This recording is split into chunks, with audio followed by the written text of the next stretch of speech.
Good evening. I'm Tanushree Ramesh and welcome to the evening updates. His Majesty King Hamad bin Isa Al Khalifa has sent a cable of condolences to the Indian President Ram Nath Kovind over the victims of a glacier burst in Uttarakhand state that has caused massive flash floods to the state. His Majesty King Hamad offered his sincere condolences to the President and to the families of the victims and wished the injured a speedy recovery. The Health Ministry has announced the death of a 60-year-old Bahraini woman from COVID-19 today. This takes today's tally to 2 and the total number of fatalities in the kingdom to 392. The ministry expressed its condolences to the family of the deceased.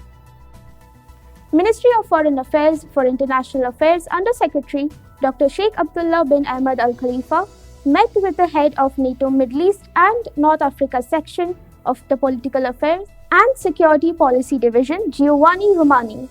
Sheikh Abdullah affirmed Bahrain's keenness to promote partnership with NATO within the framework of the Istanbul Cooperation Initiative, praising the great efforts made by the alliance in maintaining international peace and security and confronting traditional and emerging threats. Romani praised Bahrain's efforts to establish peace at the regional and international levels within the framework of the firm commitment to strategic cooperation with partners to combat terrorism. Bahrain has affirmed its keenness in promoting various aspects of cooperation with the European Union in all fields to achieve more growth and development of common interests.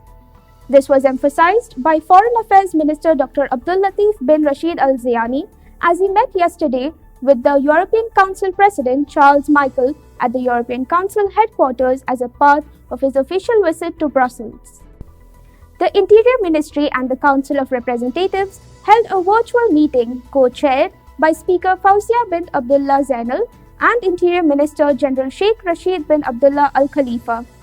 The event, attended by First and Second Deputy Speakers, heads and members of Foreign Affairs, Defense and National Security Committee and Human Rights Committee, Chief of Public Security and senior Interior Ministry officials, was held to brief the Council on the latest security situation.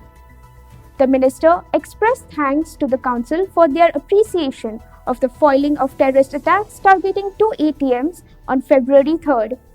He highlighted security stability indications in Bahrain during a brief about the last 2 terrorist attacks and the cases related to the nation's security and stability, along with procedures of the Interior Ministry within the national efforts to fight COVID-19. Etihad Airways has become the first airline in the world with all its operating pilots and cabin crew vaccinated to help curb the spread of COVID-19.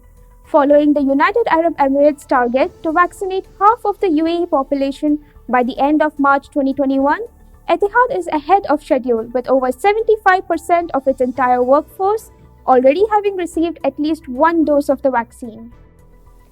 New Zealand male lawmakers are no longer required to wear a necktie in the parliament after the rule was dropped by following a Maori MP's protest calling a tie a colonial noose. In Aotearoa is concerned, this is a tie. This is a tie to my people.